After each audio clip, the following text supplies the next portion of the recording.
Greetings and salutations, Dota fans. Welcome into the grand finals of the Game24 Invitational, brought to you by NVIDIA. Just caught two amazing series coming up to this. They were pre-recorded, but hey, it was the first time you guys got to see it, and yeah, you can understand why Trelf and I were both pretty damn hyped, not just for those, but certainly for our grand finals. Going to be Team Tinker taking on Cloud9. Trelf, welcome back in, my friend. We got a sneak peek of all the action that led up to this about 24 hours before everyone else, but yeah, I think the series between Tinker and Alliance, that's already being hailed as arguably the best single game, Game 5, I should say, that we've seen perhaps since the International 2014, and maybe even including it. For myself personally, I would venture to say it's one of the best games I've ever watched. Like, oh, yeah. Just so back and forth, the culmination of just basically this base race between the two teams, just well played from both sides. It was really, really fun to watch. And even though, yeah, as you mentioned, it was pre-recorded and it wasn't live, it was one of the games that I thought was the most fun to watch out of everything we cast. So, yeah, it was really fun. I'm excited to see here now in the grand finals. Well, taking a look at the draft thus far, really nothing too out of the ordinary. I think it's pretty safe to say, seeing a Death Prophet, Skywrath, Tide, and Bat picked up early on, no surprise in the bans. Other than the Visage, with the Visage, if you know Cloud9 and you watch the way they draft, there's not a big surprise there either. Not only do they run the hero in general, but they love to pair up with a Drow Ranger. We saw Cloud9 actually use that earlier on in this tournament, so looks like Tinker just having zero interest in having to deal with that and just trying to cut down on the potential for pocket strats that Cloud9 might be able to break out here in Game 1. Yeah, I find that this new Visage ban that I've been seeing a couple times, EG banned it out, and I think Game 3 or maybe Game 4 of their last series, and it's a really warranted ban. I feel like it's not just this like lol funny strat with Visage draw. It's like it's a legit strat. It actually crushes every single time I watch it. It seems. I don't know when the last time I've watched it that it just crashed and burned, or not even crashed and burned, but just didn't work at all. Like it just owns it really hard. Mm-hmm. You dropped a lot of ranged heroes with it, and I'm almost wondering if it gets to the point where it's like you have to start banning it out every single time, because if your second pick, if you just go Visage Drow, like what do you do? If your first pick, or at least in the second picking phase, someone can maybe disrupt it and like, oh, you picked Visage, okay, I'm gonna pick Drow, mm-hmm. or vice versa, but. Yeah, if you get to that second pick phase and Visage and Drow are available, and they pick them both, like, I wonder if that's going to be a thing. Like, I'm wondering if teams are going to catch on, because not only is it just a Cloud9 thing, but Team Tinkerino has done that, not in this series, or not in this tournament, but I was watching a game, might have been D2CL, I can't remember, but they drafted a similar thing with, like, I think it was Visage, Drow, Void off lane with Skywrath as another support, and something like that, but they were basically doing the same thing. Well, taking a look at, well, actually, I'll back it up for a second. Let's, we mentioned Team Tinker and their great performance against Alliance and how excited everyone is for them to be here. We'll get to that Murata pick here in just a moment. But Cloud9, I think it's worth mentioning. They matched up against EG on LAN in China and came up short. In fact, EG looked about as dominant as anyone could have expected. But then they got the best of them pretty hardcore in the initial phase of this tournament, matching up in a revenge match and managing to beat them 3-1. So Cloud9 with their own little hump they've gotten over. And I think they come into this match maybe not on quite as big a high as Tinker, but I certainly think they come in with every bit as much momentum. I agree, too. And also, if you look at the series, even though it was so close between Team Tinker and Alliance, it was way too close for comfort for Team Tinkerino. Like, they easily could have lost, easily. So it's kind of scary for them. And as you mentioned, coming with a very decisive series victories, yeah, Cloud9's definitely got the momentum rolling for them. Well, there's a Shadow Demon pickup from Tinkerino in response to the Mirana. One thing that jumps off the page immediately for Cloud9 is just how active all three of these heroes want to be, whereas for Team Tinker, they've got, Death Prophet, Tidehunter, heroes that want to get out and fight, heroes that really want to just get to 6 and start to put the pressure on. The Shadow Demon, an interesting addition. I mean, having the Shadow Demon to bail out someone who's been silenced by Skywrath, who's been hit by concussive shot, most especially to disrupt Batrider's lasso, certainly one of the best uses there. So I really like the Shadow Demon pick. Helps to get people out of trouble quite a bit. Well, it looks like Cloud9 just wants to keep up the pressure, at least the potential for pressure. Another Blink hero on the map, Centaur. Yeah, Centaur and Bat. This is a combo we've seen. The only thing about Centaur and Bat is it looks like usually it's like a farming Centaur in the one role, which is okay. It's not like the best thing in the world, but it certainly can't work if you have someone else in mid that can farm efficiently, like Naga, for example, or it's just some very good farmers. So I'm curious to see what Cloud9 picks up last. And yeah, so this basically means Batrider is going to really need a BKB at some point because of Shadow Demon if he's on top of his game and really fast. And I'm guessing that it's going to be Bulba playing that. I guess it could be EGM. I'm not quite sure. But Shadow Demon, I really like this pickup because it's so easy to gank mid with this hero with early smokes. It's one of the best heroes in the game to smoke with and gank because it has a really easy setup for any other spells you might have. So also curious to see what kind of support they want to run with that. There's countless number. I was just going to say Leshrac was the first one that came to mind. There's Leshrac, there's Nyx, there's so many different ones. I love the Shadow Demon Leshrac combination. It's, back when I was just getting into casting, like, in the golden days, D2L seasons 1 and 2, and then G1 Champions League that winter, Shadow Demon and Leshrac were all the rage, man. And, you want to talk about push. This is actually a team that not only is going to move well in the ganking potential that a Shadow Demon and Leshrac are going to give you, as you were saying, the Shadow Demon gives you an excellent setup for pretty much anything you want. Tide actually works really well in that, too, if they wanted to try to rotate him in. The armor reduction and the slow that comes from Gush, quite nice. But Leshrac and Death Prophet, they're going to be able to take any tower that's not glyphed in a matter of seconds. So not only do you have to worry about their movement across the map, you have to worry about them getting all their guns facing forward, and if they happen to get a win, they're going to be taking objectives without a doubt. Yeah, absolutely. Like, for tower pushing, Leshrac is really, really good, for sure. As far as ganking and running around and finding stuns. With the Shadow Demon early on, I guess is okay, but if it becomes kind of even in the mid game, if you don't have that setup from Shadow Demon or a Ravage, the stuns are very difficult to hit, especially on, Skyros a high movement speed, Batrider has, Firefly and Blink, Mirana has a Leap, Centaur ulti, everyone's hasted and you're trying to hit a splitter without setup, it's going to be very difficult. But as far as just taking objectives, and you can also take Roche too. Oh yeah. They are on Dire, so they have Death Prophet.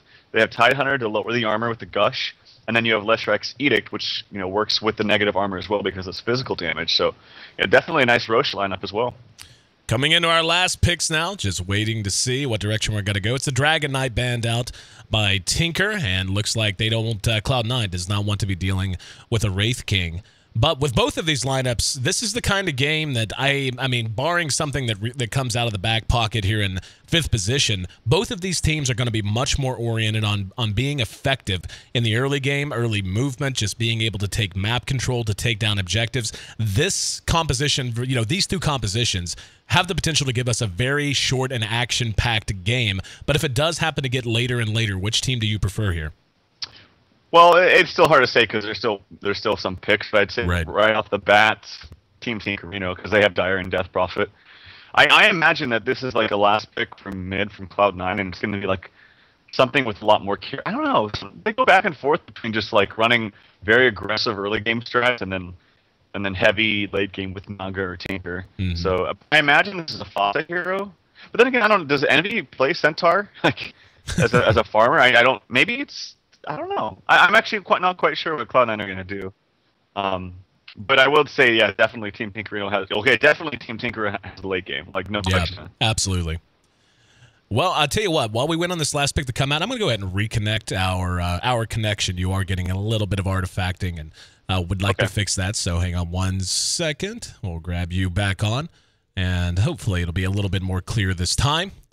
Don't you just love the wonders of technology? But yeah, I mean, with the puck pickup, that's more mobility, just more movement potential, the ability to make plays from just about any position. I mean, seriously, Cloud9 from every single position has the potential for either damage output, for stun, for initiation. It's going to be a Slark pickup for Tinker. So if it was a question whatsoever, Slark answers it in the fact that Slark, even though he's very active and even though he can be played full ganker style if you really want him to, he actually can go late game, like super late game, very, very well. Yep. Do I sound any better at all? You do. You sound much cleaner. You actually sound way better to me too. So good. Nice. Okay, so Slark. Yeah, I haven't seen Slark in quite some time, and will be Pycat taking this. And yeah, Team Tinker definitely has the late game. So in that sense, they can play a little bit more safe and just play around their cooldowns, play around the Death Prophet cooldown, play around Tide Ravage and stuff like that.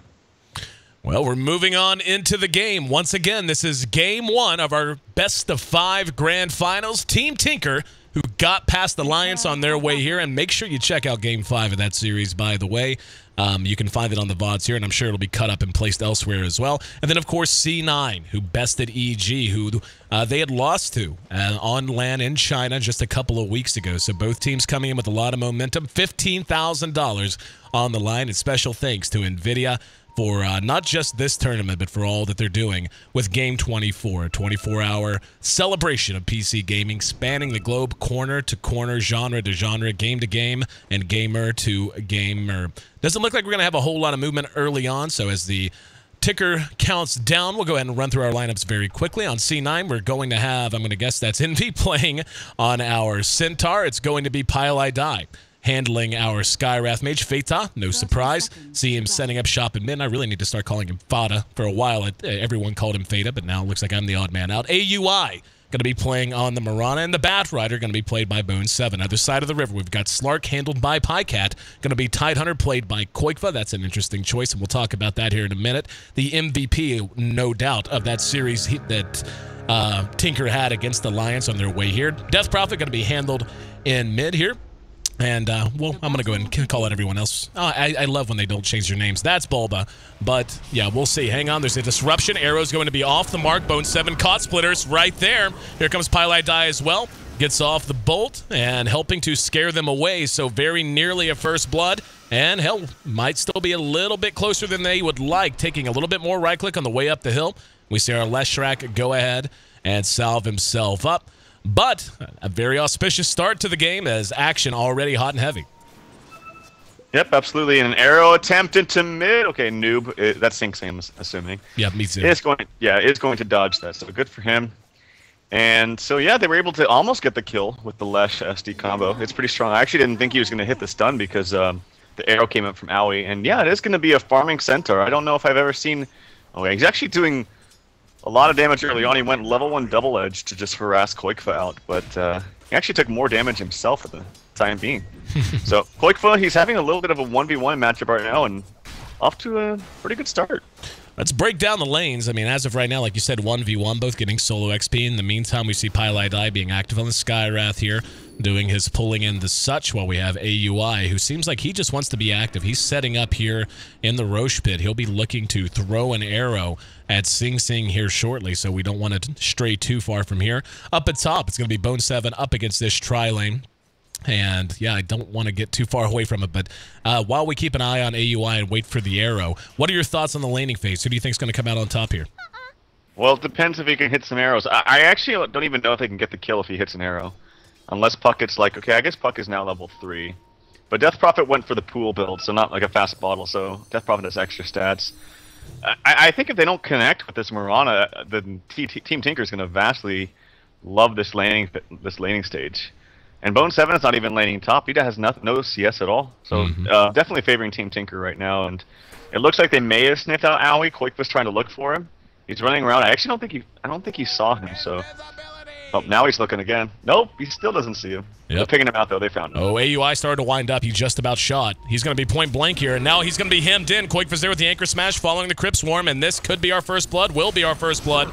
Give it up very easily. Behind that, though, the Leshrak ends up being a 1-for-1 trade. Fatov phase shifts out of the tower fire. There's going to be a pounce on top of him following the gush, and Fatov brought down as well. So C9 giving up 2-for-1 thus far. Bone7 thought about chasing Pycat, but for the moment, happy to go ahead and retreat. So this Mirana, spending pretty much all of her time out and about, is not really paying off. Give Team Tinker first blood as well as a follow-up kill. It seems that these two teams in their respective one rules just love to move around the map and not farm. Like, in the last series, I saw Envy running around after he hit level 7 on Drow, and just abandoned his top lane and was helping out his other lanes, and it worked out well. Pycat with the earliest TP I've ever seen from a core. Like, he TP'd at 2 minutes, and he could have been just free farming, but it actually worked out very well for him. He got a counter kill, so... yeah, interesting stuff, and actually Batrider just dies to neutrals. I don't know if that was on purpose. Yeah, he bought Tranquil, so... Yep, just a quick free ride back to the base. He's quite happy. Quakefa, speaking of, does have a decent ward down here, so he should be able to keep himself safe. But Pycat is going to be getting free farm up top. He's sitting at 16 CS, followed by his own Death Prophet at 13. Atop them both, though, is the Centaur. So Centaur, I mean, this hero, when given adequate farm and with a supporting cast that can back him up as they look to get active, can really just blow a game wide open. And I think that's pretty much the game plan here for C9. As you mentioned, their ability to scale into the late game, especially the way they're playing their Mirana, which is still, by the way, halfway between level 1 and level 2 at minute 4. The way they're playing her, she's certainly not going to be transitioning to anything even resembling a carry or semi-carry. So they have to get a whole lot done in the first 20 minutes. Yeah, it's going to come down to getting a blink on Envy and getting a blink on Fata. And just, well, I guess Bone 7 too, but he's having a pretty rough start as far as CS and experience goes. So their game plan is just to blow people up. But it's very scary drafting like this because if you don't connect with those kills on those early blink daggers, then you just lose against the better late game. There's an old talisman just on the ground with Sing Sing. I wonder if he was toying with Fata as he picks it back up. Well, they continue to go toe-to-toe. Fata, sitting at 21 CS, a little bit ahead of Sing Sing right now. We've got a rotation down the bottom. Pilot Eye is going to be spotted. And there's the disruption. Split Earth will be on the mark. And this should be an easy death, and it will be. So that's going to be Tinker notching their 4th death. Actually, one was a suicide. But anyway, here's Fata. There's going to be a stomp that catches Bulba behind that. Double edge, right click. One more will do it. And the Leshrac cleaned up down in lane as well. So they get one, but they end up giving both of themselves up for it. And more importantly, the Centaur and the Puck, the two to notch those kills. Very nice movement that time from Cloud9. Yeah, definitely not worth it for Team Tinker, but you don't want these cores to get their blinks. That's really what gets the ball rolling for C9. In fact, that's all they got going for them as far as their team comp. It's just blinks and bursts. And so they're well on their way with those early kills. Not to mention solo experience for both of them. Like, they both got solo experience for those kills, and Stampede is now online. Yep. The Centaur especially, I mean, hell, he's got his Tranks up, 900 gold towards his Blink, and we're just at 5.5 minutes in. Now, the one thing that one of many things that Cloud9 really has going for them in comparison to Tinker is just how quickly this Bad Rider, even if he's active, even if he's moving around to try to help out the Mirana and the such, he's going to be able to catch up and get on par with farm. In fact, he's right there with the Centaur, even though for the most part he's been away from lane and been doing things like suiciding, stacking camps, and trying to anticipate the movements of the Mirana. So he's going to be in good shape. I think a lot of this is going to come down to who decides to break this laning phase down first, who gets all of their heroes to level 6 first. And speaking of that, Quakefa's almost there as we speak. I think it's funny that EGM is using Edict on like 18 creeps. Yep. It's not going to do any damage. But, funny stuff. It reminds me of that little game we casted in where you, like, just used the clarity at full mana just so we could hold some sentries. Yeah, exactly. just EGM things. And there's a Midas up on the Slark, by the way. Very nice. This is... I like seeing Slark played this way. This is the way, if you think back to the TI4 qualifiers, we saw Black with CIS play Slark this way. Just play him 100% as a late game carry who could get active, who could respond, who could give you something in the mid game, but was still primarily farm oriented. So this approach to him, instead of the pure ganker kind of an approach, is one that I actually think is a lot more stable and gives you a lot more outs, many more options in terms of how you can adapt to what kind of pressure you're under and the way the game is pacing itself out. Yeah, I really like Team Tinker's lineup much more than C9. Although it seems like every single time I say that, the team I say that I like more loses. So we'll have to see if that's true here. But I just think their lineup is, like, they're already doing a little bit better in the laning phase. If you look at the CS, they're top on the boards. And they just have vastly superior late game and Roshan potential. So we're going to really need to see some explosive stuff out of Fata and Envy once they get their blinks. Well, we continue to see this mid position be pretty much a thoroughfare. People rotating in, rotating out. Let's take a look at Pilot Die. Yeah, he's a little over level 4. I feel like his play in this game is going to be of immense importance in terms of responding to tanky, largely hard to track down heroes like the Slark, like the Tide, like the Death Prophet. If he's on point with his silences, if he's on point with his Mystic Flares, that's going to be a lot of burst damage and just a lot of abilities to lock down C9, who for the most part has an extremely slippery and mobile team. I mean, Quakefa has a blink, by the way. Like, Yep. They've just been doing so many stacks, and after this Anchor Smash, bam, he's got 2,200 gold. So An 8-minute blink for the off-lane Tidehunter against well, it was just like a pseudo tri-lane. So fantastic stuff for him, and nice stacking from EGM and Bulva. Well, so far, both teams continuing to poke their nose about, but no one seeming very interested in getting in anyone's face for big engagements. We saw a lot more rotations early on, but we do have Sing Sing making his way over. I thought he might try to hook up, but nope. Just going to go back to mid and continue to spam out and farm, taking a look at the Centaur, getting right on top of that Blink as well. So, going to have 2 big Blink heroes done shortly. Pycat, in the meantime, has his treads up to go with his Midas. God, if they get this kill on Envy too, with the... That's gotta hurt too. Like, hey, I'm offlane against you, and I have my Blink before you, and then I'm gonna kill you. So if they get this, is a massive kill. Envy with his spider senses, even though they were smoked, he just knows something's up, and he backs off. Yeah, that is kind of eerie, just how quickly he was to react. Paladai just shows himself into lane. I was thinking he was gonna try to hang back and wait for a big response. I don't know that they saw him there, but might have given vision away. Koikva standing right up near where he walked through, and it looks like these 3 are going to go ahead and back off. Sing Sing did decide to go ahead and rotate, but yeah, it looks like they just want to go back to farming for the moment. Yeah, really good heads-up sense of play there. And there's a bat Blink for Bone 7, so they must have been doing some good stacking on C9 as well. I wasn't looking at that, but he has his Blink. Envy just picked up his Blink as well, so here we go. This is the time for C9. Of course, they don't have a Blink in Alfata, but he's relatively close as well. Yeah, Blink Dagger Gaming. We can see already a bunch are out and ready. And, you know, during the draft, this is kind of what we knew would be the name of the game. I mean, hell, the puck's getting very, very close to 1 now. Mirana doesn't need one. She's slippery enough on her own. But for the moment, Fata, yeah, everyone's just going to go back to lane. Like, it looked like Tinker wanted to get something accomplished in this bottom lane. But again, as you so aptly called it, the Spidey sense is just that intense moment where you go, something's not right. Enough just to stultify them, to knock them back. Looks like C9 is going to go ahead and smoke, though. And with Bone 7 having his Blink, he's at level 8. They want to go for a kill, and Sing Sing, nope, not going to be the target. They're going to go ahead and bend northward. Which, oh no, that's going to just disrupt their gank potential, too. Oh, well, Bone 7 is a Blink. Yep. Pycat blown up following the Blink in the lasso. Shame they didn't get there just a little bit earlier. That's going to prompt Sing Sing to pop the ulti here in mid. Wants to do what damage he can. They do have a glyph, and it will be deployed immediately. Same time, we see down at bottom a 3-man push. They're going to kill him. They're going to kill DP. And Sing Sing eating a lot of damage. Up there's the Stampede and the follow-up from the puck. Double edge enough to seal the deal.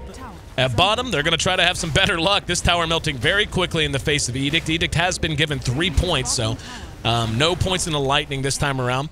And Pylai Dai going to be saved by Moonlight Shadow as he was trying to spam out that bottom lane a little bit, but instead, yep, going to come back in for the moment.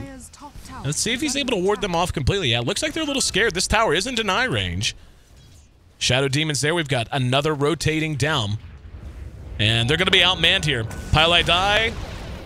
Nope. Well, there's the arrow. I was going to say I saw a shot. Didn't think it was actually going to connect. Oh, very nice disruption to get Koikva out of harm's way. Very low health. Would have been hit by the orb and possibly killed off by it. They get the tier 1, but both teams now happy to... No, check that. Pycat shows himself now. He is going to be happy to retreat. As night falls, we see TT taking a tower and falling back. As long as Team Tinker doesn't lose too much during, like, this is like the part that C9 is going to thrive. Like, they have their blinks on all their cores, three blinks. They have lots of burst damage if they can get their spells off on and connecting on people. If Team Tinker doesn't lose too much and they can get some towers out of it, they're going to be just fine. It's not going to be that big of a deal for them. If they push out towers, get C9 to move around, they can take Roshan as well. And like we've talked about, they have a superior late game. Also, that kill onto Sing Sing, he definitely shouldn't have died because he had full vision of the... Oh, wait, no, what? I'm wrong. This is actually Radiant Sword. I thought this was Dyer's. So he didn't see the puck coming in from the backstab. So nice. It was right after puck got his blink, too. So my mistake. Potential for an engagement. Both teams beginning to congregate near middle. That's going to be 5 from C9, all within the vicinity of the tier 1 mid. And here's going to be a stampede. They're going to go right in and blown up. There's an immediate disruption, but I don't know that it's going to matter. Sing Sing doing what he can. And behind that, actually heard a lasso. The Mystic Flare off the mark, but We can see Bone 7 biting off a bit more than he can chew, and Quakefa actually uses the Ravage and does manage to make it away after the kill, but he may end up with Pycat being tracked down. He's got a double back. Blink's ready, and he's, going to go ahead and blink away as the auto attack was in transit. Following that, death of a couple on, or one on each side, but it remains 7-7. The initiation potential of C9 is just through the roof, man. It is off the charts. Yeah, this Puck Centaur combo is really nice. And does so much burst damage and keeping them in line. I don't know why Sing Sing died. I thought he was fine. Like, he was okay, and then he must have ran back in and tried to get a Crypt Swarm on somebody, but he died from the Puck. So they ended up being a 2-for-1 exchange in favor of Cloud9. Still not, like, backbreaking, though, for Team Tinker. Like, again, their late game is so good that you need to be ahead to be even, if that makes sense, if you're Cloud9. Pycat spots an invis. He was chased out of the Radiant Jungle by Bone 7. He will go ahead and take a peek. Nothing to be found. Here at 14 minutes, we'll take a look at our graph. 2,000 gold, 2,000 experience, but they're split up as C9 seems to be more efficient with experience, while the gold belongs to Team Tinker. Pycat's got eyes on Bone 7. Yeah, he's going to go right for it. Using that invis rune, played very patient and able to burst him down. Now he has to survive the issue. Coil's going to be spent. He's going to use his ulti. Silence is there. Oh, beautiful play by Pycat. He's being pursued by AUI. The combination of skills, using his ulti, then, of course, the Dark Pact. Couldn't remember the name of it for a second. Dark Pact, and then Pounce to get himself out of trouble. Very well played, and gets a free one. But up atop, once again, Sing Sing just hit with everything. There's a disruption to try to buy time. Demonic Purge on the Phaeton. He comes out, but is bursted down. Phaeton ate a little bit of damage, but still surviving quite easily. So Sing Sing not having the best of games on this Death Prophet. That's going to be his third death. He has tallied 2 kills, but still not the start he wants. They did lose a tower mid, though, to the Leshrac, which is unfortunate. At the very least, Cloud9 are still doing a good job. Uh-oh, hold that thought. Aui's actually in some trouble. He gets killed by the Slark again, and Pycat's having a great time. And Slark is actually really good against Potom, because you can't leap away from the pounce. It's one of the most annoying things to have to deal with, especially on a Potom, when you think you have that failsafe, but you don't. Other than that, Cloud9 has been doing a good job addressing the DP, but they have this pushing power of Leshrac, which is he's maxing Edict, which I completely agree with, and he has 2k gold now as well. So even though they're stopping the DP, they have some other bleeding issues from other heroes. The push at top, not completely abandoned as of yet. Pile Die is there, level 7 for him, as you said. And the level's beginning to get a little outpaced at the moment for Cloud9, something they'll want to shore up sooner rather than later.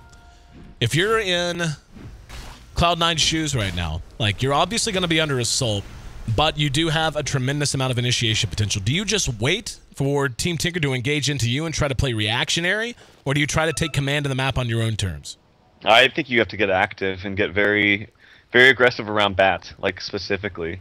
And we saw Bone 7 in the last series against it was EG, right? Yeah, where he was playing Bat, and I just felt like he wasn't aggressive enough. Like, I feel like he kept waiting for something else to happen instead of being the one to make an initiative. And he had an early Blink Dagger, like 9 minutes was good stacking, and it needs to be on him. Like, well, anyone. I mean, they all have initiators, but I feel like this is the best one and the easiest one to find someone. He doesn't have a 4-staff, which is unfortunate. Oh, here we go, yet again. Pycat. And we see C9 coming up, and there's going to be the initiation. Lasso. Sing Sing bursted down immediately. There's an arrow shot. And trying to chase down Bulba now. The Moonlight Shadow's there. He's got help from the Lesh sitting in the woods. And there we go. There's a Ravage deployed. Managed to get the Centaur. The Bat's still on the periphery. AUI is there to try to help out, but they are going to end up losing Envy. And now Fata could be in some trouble. He's out of mana. They do manage to track down the Lesh from behind. Quakefoot giving pursuit.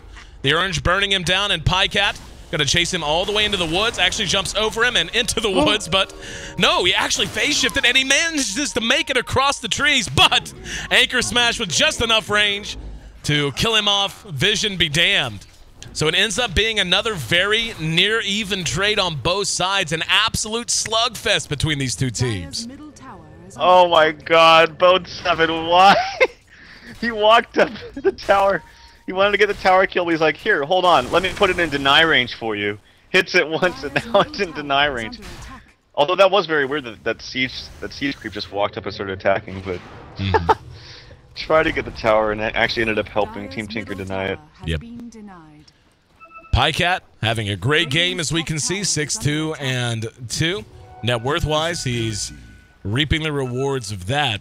And this is what I was talking about. I mean, Pycat is, you know, he's farming. He went a farm build. He went a greedy build. He went Midas first. But he's still having a huge impact just through good movement and through synergies with his own team. And I actually feel like this is very dangerous territory right now for Cloud9. They have this team that is 100% focused on the mid game, the Mirana.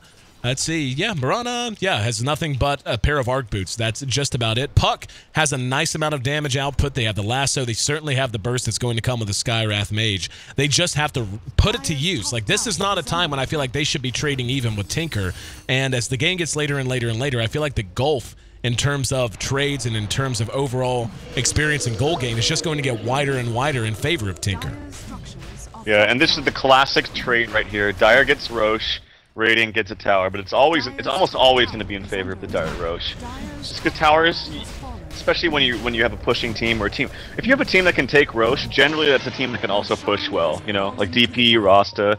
So you can always get those towers some other time, but you can't necessarily always get Roche. So very nice trade there in favor of Team Tinker. It's going to be the Dagon build coming out from Fata, which I completely agree with. I think it's very, very necessary here. I don't think that Sheep is going to solve their problems. I think they need to burst heroes down, and they need to burst them down quickly. Yeah, that's what they're aiming to do now. This is a smoke that has carried them all the way from the Dire jungle and to the south. They've yet to spot anyone. It has not been popped. There's 3 just up the high ground, though. And we'll see if they decide to turn that way. Nope, it's actually going to be Envy, who turns and heads into their own jungle. Pycat and Quakefa there. Quakefa does have a Ravage at the ready. Pycat, again, having a dominant game thus far. And, wow, everyone's just going to avoid. Nope, check that. Puck got caught, and the silence is there. He can't jump because of it. Pycat comes in. Arrow. Nope, not there. So, another kill going the way of C9, and this is what we were talking about. They just have to continue to keep this kind of pressure up and put that mobility to use. Anytime anyone's out of position, they're going to be able to capitalize so long as they're quick. Yeah, and Bone7's going for a BKB before Force Staff. I can't say I agree with this. Like, even if you get the BKB, you can still get purged through it. So, like, you lasso someone, if Bulba's fast, which I know he is, you can still purge him, and he's, like, very, very slow. I think the Force Staff is, like, necessary, like completely necessary on Batrider. I mean, I understand why he's getting the BKB. It is good, but I think you need to get after Force Staff personally. No, I agree. We actually had this conversation on the air not too long ago about how essential in pretty much every matchup it is just have the ability to get that one person wow. And he just tracked down Skywrath Mage and killed him in mid all by himself. So, yep. Pycat just continuing to rack up the pain. And we're going to see a top. Yep, Moonlight Shadow. As Quakefa is split out wide, we're going to see Fata, and AUI move into lane. They could end up running into 3 here, though, as TT is in shape for this. Pycat right on top of the Centaur, and he's just going to get the hell out of dodge, man. It's not very often you see a Centaur flat run from a fight this early into a game, but he's just so far ahead of where he should be. He's already level 16, has an Aegis, and just about done with his BKB. Now, in the meantime, we're going to have 2 tossed into the air. There's going to be a splitter that does connect on Fatsa, and the follow-ups there, Quakefa didn't even need to gush. So C9, once again, giving up a bit of a kill, and this is what I was saying just moments ago. You know, early on, those even trades for this lineup are going to become not even trades very quickly, and that's been the truth. 16-12 now. And there's a Yules up onto Leshrac, which is really, really good for him. He's already a fast hero naturally, and with the Yules, he's got 405 movement speed. Yules is really good against Puck as well. You can't blink away right away from after you come down. You can use the phase shift, but it just makes things a little bit easier to catch heroes. Oh, kills all over the map wherever Pycat is. As Bone7 drops another one. Yep, caught that one. Just basically, he's just running into dudes, man. Just, hey, sup? You look yummy. I'm gonna feed. Or you're gonna feed. But yeah, this is kind of getting ridiculous, really. I mean, it's been so quiet. It hasn't been like a whole lot of heart-pounding engagements. Arrow actually connects on the Hellbear Smasher instead of on Quakefa. But yeah, he's already tallied 8-2, man, and he is getting tremendously far ahead of pretty much everyone. I thought he was going to go for Owie there for a second. Maybe still thinking about it. You can find the Skywrath. It's an easy kill. Yep, there you go. Yep. There's that blink and the pounce. AUI doing what damage you can. Arrow, little late. So Pycat makes it now 9-2. He's got 101 CS at 23 minutes to go with all of this killing activity. And the rest of his it's another one. My God, Pycat! Wow, he just ate his Wheaties this morning. Well, is it just me, or is everyone kind of underestimating just how quickly he can be on you with this blink? I mean, they are, but I mean, I could be a negative person and be like, oh, what are you doing? You couldn't stand. I think this is just Pycat just playing really well, honestly. Yeah. I think Pycat really understands the hero and just good movements, constantly roaming around. So well played by Pycat. He might find another one if Envy's not fast enough, and he's not. Stomp is there, using the Dark Packet, and he's going to have to use Stampede to try to get out. Pycat uses his ulti. And is he going to continue to pursue this? Yeah, he is. Wow. Pounced and blinked back immediately. Little whiplash maneuver. Yeah. And looks like they will go ahead and scatter. The rest of C9 wants to pursue Bone 7 with that blink dagger. Looking for a target. Phaetos right there, but eating a lot of damage, and there's going to be a Ravage as well. Koikfa caught a couple. He's force-staffed out of harm's way. Centaur ends up taking a spill as well. 2 already down. Pylai Die going to be hit with the Yules. World of pain, my friend. You're entering a world of pain. 22-12. And the window of opportunity for C9 to put this gank and mobility-oriented lineup through its paces seems to have not just closed, but slammed shut and been painted over. Yeah, I just think the drafting was a lot better from Team Tinker. Like, Cloud9 had an idea of bursting and winning early, but these heroes on Team Tinker, they're not easy to burst down and kill. Like, maybe the Death Prophet was, but that was about it. And Death Prophet already served her purpose, which was, even though you died a couple times, you pushed towers, you created space, and you took Roshan. And then, yeah, the Tide Hunter with the 8-minute Blink Dagger, he's really tanky. And also, if you put a bunch of burst on him, he disables some debuffs. As we saw right there, Skyrat doing so much damage, and he just walked away from a silence and a slow, or whatever it was. So yeah, these heroes are very, very tanky. They also have defensive disruption from Shadow Demon. So very nice draft from Team Tinker, and unfortunately Cloud9 couldn't really execute as well as they wanted to. Pycat finds a DD, but only going to use it to farm, at least for right now. The item progression beginning to swing heavily in favor of Team Tinker, and you know, this is really good teams win this way. You know, you have a huge playmaker, a great player, a fan favorite in Sing Sing, and he starts having a bad game. You know, 3-4-3 starting on a Death Prophet, only really involved with using his ult on 1 or 2 towers. I mean, he used his ult, make no mistake, but for the most part, you know, in terms of taking the towers, a lot of it has just been off the back of ganks and off the back of small wins. So he's having a little bit of a lackluster game, and in exchange, Pycat picks up the slack. You know, 11-2-5, and his inventory filling up very quickly. C9 seems to be very close to running out of options. I mean, they've got their blinks up on 3 of their heroes, and the Skywrath, you know, has gone bracers. I mean, he's not in great shape, and neither is the Mirana. How do you transition right now? Is this a little bit too far out of the pale for you to play the style of game that you wanted to play, or do you just keep going to the well and hope once you bring up a bucket of water? For Cloud9? Yep. I don't know, man. I feel like it's just way too... I mean, just look at their heroes. Like, who is going to come back and carry this one and put everyone on their back? Like, Instinct, the only person I can think of is, like, the Mirana, but this is played as a support. And Right. it went mana boot, so I feel like they're out of options. I also think it goes back to the bat just kind of being a little apprehensive and waiting to go. And I feel like when I see bat riders and games on teams that they win, they're just constantly running around, and even if they don't connect kills with Lasso, they're like still trying and still going for it. But I feel like I think apprehensive is the right word, just a little scared and doesn't quite want to go and waiting for someone else to make the first move. And I think it should be him, to be honest. Well, for now, Tinker in the driver's seat, and Cloud9 looking for some kind of an answer. Hopefully this pause will be relatively brief. Once again, I want to thank everyone for being a part of the broadcast. Hope you enjoyed the 2 series leading up to this.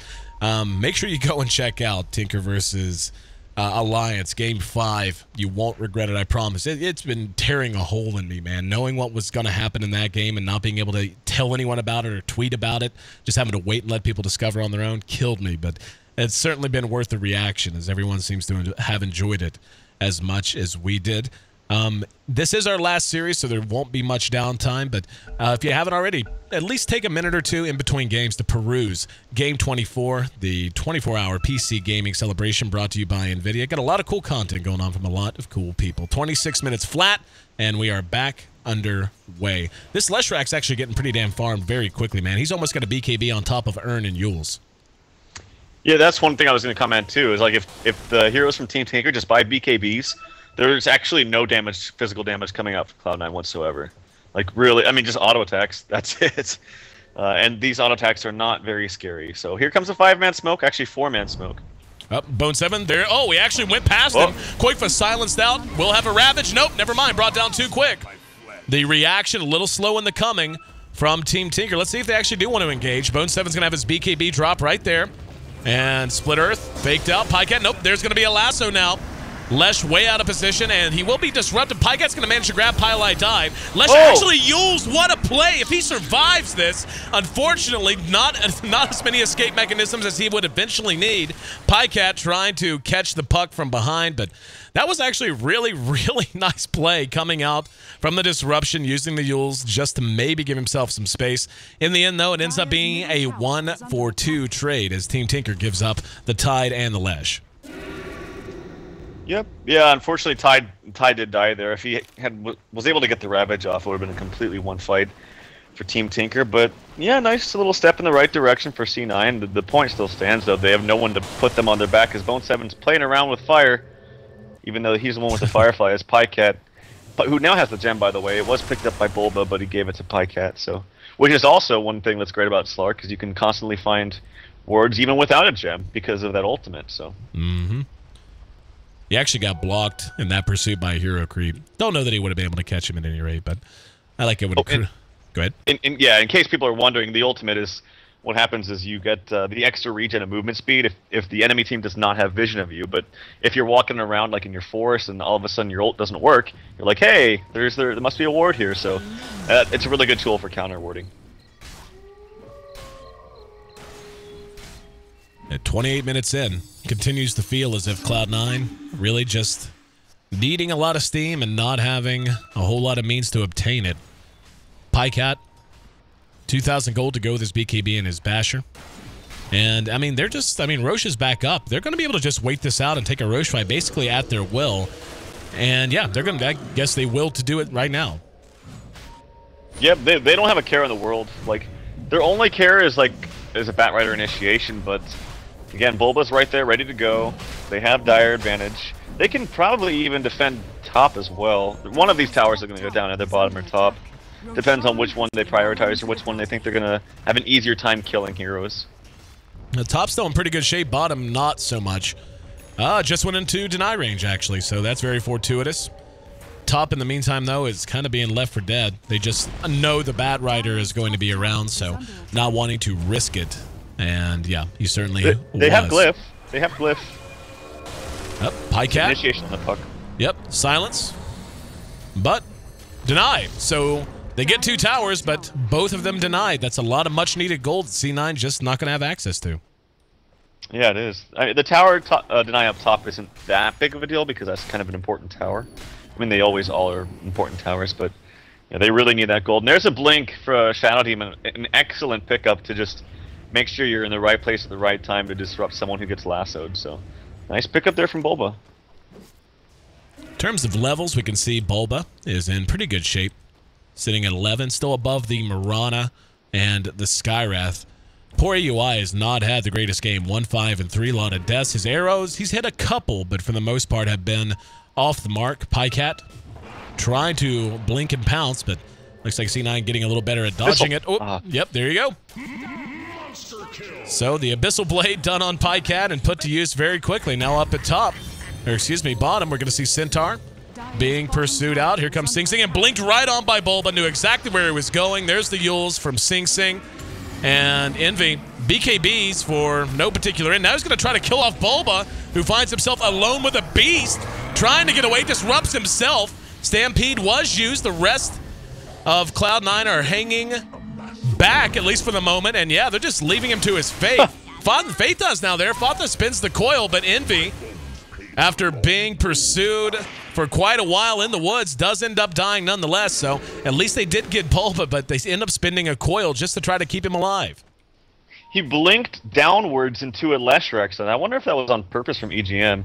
If it was, that was a pretty insane play. Crazy, crazy play, but Yeah, Bulba buying some time. That ended up being what, a 1-for-2, 1-for-1 exchange. Okay. I'm pretty sure they'll trade Envy's Centaur for Bulba's Shadow Demon any day of the week. Yep, absolutely. Well, I mean, at this point, it really just feels like it's on Tinker not to mess up. I mean, Cloud9 can do what they can do, but they're very limited right now in terms of item development. Up at top, we do see them making an effort at Sing Sing, and yeah, I guess killing Death Prophet's a good option as to what to do. Quakefa has Ravage, but not going to catch up in time to do it to anyone. And Bone 7, trapped now in the woods, at least for 20 seconds or so, maybe just for 5, as the Force Staff is done, as is the Blink, but extricating yourself from this kind of a precarious map position, not always the simplest matter. We actually saw someone in one of the previous matches have some trouble with that. I can't remember who it was. They ended up hanging out for a while. Oh, just staying up there in the woods? Yeah, I can't remember who it was. Yeah, who was that? I forget. Was it Owie? I think it might have been Owie. I don't know. I don't remember. But might have been Boat 7. Who knows? Yeah. No, but that kill up top was exactly what I think he needed to be doing. Like, just sitting there waiting for someone. If you have one support here, like it's perfect with Skywrath too, because of all the damage output from Mystic Flare. And they were able to just drop down a DP from full to nothing in just a matter of seconds. Bottom tower is under attack. Let's see, Pylai playing with fire a bit. AUI going to leap away from the pounce of Pycat. Quakefa forces in the woods, but makes just enough room to get his buddy back home and safe as well. Down at bottom, we do see some pretty decent split pushing taking place as Envy hangs just close enough around to have access to the lane every time he wants to put some pressure on the tower and try to condense this map a little bit. But Bone 7, as you had mentioned, a player that is on a hero that normally wants to be as active as possible, sitting at 1-4-7. Not a great showing from him either. It's not too bad now, but before he didn't have too much involvement. No, action is... Envy does cast the ultimate. Here we go. Stampede gets him to safety. Pycat goes headhunt, able to catch up with him. So Stampede spent. The rest of Team Tinker, though, rushing down to bottom lane. And they're going to be able to pressure this tier 2 bottom if they so choose. The rest of their lineup, again, every time I look at them, it just feels like their item progression is largely halted. Just not seeing much of anything come out on anyone. Yeah, Envy's actually creating a lot of space. Like, even though he's not getting objectives or kills, I saw him just kind of running aggressively at DP there just to bait out TPs, which he did. He baited some blinks and aggression from the other team, and I think Envy's been playing really, really well, like this whole NVIDIA tournament. Oh yeah, I'm really, really impressed with them. TP coming in, they might want to engage. There's a Blink, and Moonlight Shadow. Bone 7 will pursue it out, and the Blink Force manages to grab Bulba. There's the Stomp, the follow-up from the Centaur, and the ulti from Sing Sing. They end up getting the Shadow Demon for free. Let's see if Tinker wants to make him pay a little bit more than free. No gratis, they say, as they take the tower. There's an arrow off the mark. Pycat is BKB'd and was leading the charge. He came down from the north, close to mid lane. And Ravage is still at the ready if they want to reset and try to make a run at tier 3. You feel like this is chancy? Well, DP ult's gonna come down right now, I think. Yeah, so you don't. I mean, even though they're up a lot, you still want to fight with the DP ulti, and the Aegis is expiring in about 20 seconds. So they're just gonna play it safe and smart, which is just fine. Well, they actually smoked. They fake backed a little bit, and there's still 2 hanging out. That's actually make that 3. That's Quakefa, Pycat, joined by the Lesh. And there's going to be the concussive shot. And there's going to be a Ravage as well. Managed to get 2 behind. And Bone 7 cleaned up off the back of it. And Phaeton brought down as well. Here comes Envy looking for payback, though. Uses the Stampede. Sing Sing is there. And yeah, he's just going to go ahead and bail out immediately. There's the bash. And Pycat with a little bit of the RNGesus on his side. What looked to be maybe a 1 or 2 for nil turns into a 4 for nil in the opposite direction. And that might just about be the straw that breaks the camel's back, as any hope they had of trying to reassert their own influence on the map has basically gone by the wayside. We're down to just about 20,000 gold lead right now for Team Tinker and the experience. Not a much prettier picture. Yeah, despite how well Envy has been playing, this draft just seems kind of very, very interesting to me. Like, it doesn't take a rocket scientist to look at this and say you have no late game. So if you don't win by the 20-minute mark, it's very, very chancy. I mean, and that's not to say it couldn't work. They just didn't execute and get aggressive as much as they needed to. But again, it's very hard. Like, look at Team Tinker's lineup. It's very defensive, with extremely defensive but powerful ultimates in the Death Prophet, and especially the Tide. When Tide gets to the 8-minute blink as an off-laner, you're having issues. There's going to be Bonestep with the initiation, grabbing Sing Sing, pulls it back into the Mystic Flare, but pulls him a bit too far. And there's the BKB to get him back to safety as well. Pycat will go ahead and pounce. Koikva has Ravage at the ready if he wants to engage. Do they have a smoke? No, they're just going to go ahead and bail out. So they take a free Rax, and that's kind of the thing is they push in like this, and there was really no contention over the Rax itself. C9 just kind of waited for them to fall, then engage. If you're at that stage of the game, you've got a lot of problems. I mean, usually you at least want to put some defense up. And Phaethon once again caught by Pycat, and the entirety of Cloud9 can do nothing as his ultimate just keeps him safe. And they have no idea of knowing who's uphill. 18-30 now. Team Tinker nearly doubling their opposition. Yeah, with the Essence shift, he gets so much agility. At one point, he was stealing 50 agility, so right now he's hitting close to 300 as it's dwindling away. Almost as, I'm assuming it's going to be a Scotty. Quirr, EGM is a little bit of trouble. Yep. Lesh able to make it away, earns himself Yules and Ravage. It's going to be a lasso by Bone7 and a disruption out of Bulba. So Envy going to benefit from that. Bone7, 4 staffs. Isn't enough to get him away. It is not. He biffs it hard. In the meantime, Pycat doing work. Catches Envy, but now the BKB necessary as he was hit with a stomp mech and a very short-range blink out of Envy. And now AUI. Nice silence from Sing Sing. Oh, yeah. Good silence and chop down from Pycat. And it seems like, yep, they're just going to call it GG. So it only took, well, honestly, this is a game, this is one of the few, usually, in very active games like this, I look at it and go, wow, this feels a lot longer than it actually is. This one felt a lot shorter than it actually ended up being. But nonetheless, Team Tinker rolls in and takes command of this series, winning Game 1 and putting themselves in a great position to charge towards that $15,000 prize pool. And yeah, I think we were both kind of on the same page before the game even started. Like the draft a lot more on Tinker's side. Yeah, they had a lot more room for error. With Cloud9, they had to play it perfectly in order to win. And I mean, they didn't play bad at all. Actually, I thought. Well, I actually think that Bone7 could have played a bit better. Like I think he's just too passive on this bat. This is, I think, the second or third time I've seen him play this tournament. I just feel like he's just way too passive or waiting for someone else to make a move. But other than that, I still think that everyone played well. I still think despite the loss, Envy's was playing very, very well just on top of his game. And Fata had a really nice early Blink Dagger, but it just got to a point where fighting against the Tide Ravage with an early Blink is just impossible. And with the start that Pycat had with a couple of solo kills on the Owie up top, that's also a weird thing. They had the Bat go in the jungle, which is fine, but Owie soloing... He was like, what? Because he was trying to arrow mid for so long, as you mentioned. He was level 1 at 4 minutes. Yep. And like, oh, well, here you go. Have top lane against the level 6 Slark. Yeah, go have fun. Yeah. Exactly. And it didn't work out. Yeah, I agree with you about Envy. Envy has really been Cloud9's rock throughout this. We saw him do the exact same thing in the previous series against EG.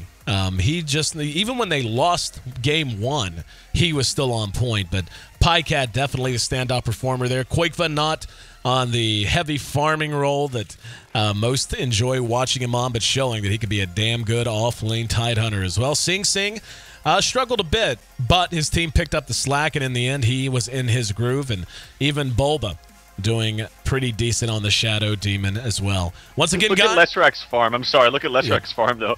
He has BKB, Dag, and Yules. Why not? He's a Leshrak, dude.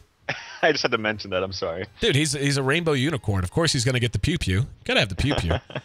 But this is the Game24 Invitational brought to you by NVIDIA. I'm AC, and that's Trev. Game 1 in the books. Tinkerino takes the lead in this best-of-5 series. They're going to look to build on that. Cloud9, though, would love to turn the best-of-5 into a best-of-3. We'll find out which team's up to the task coming up next. Stick with us. We'll be right back.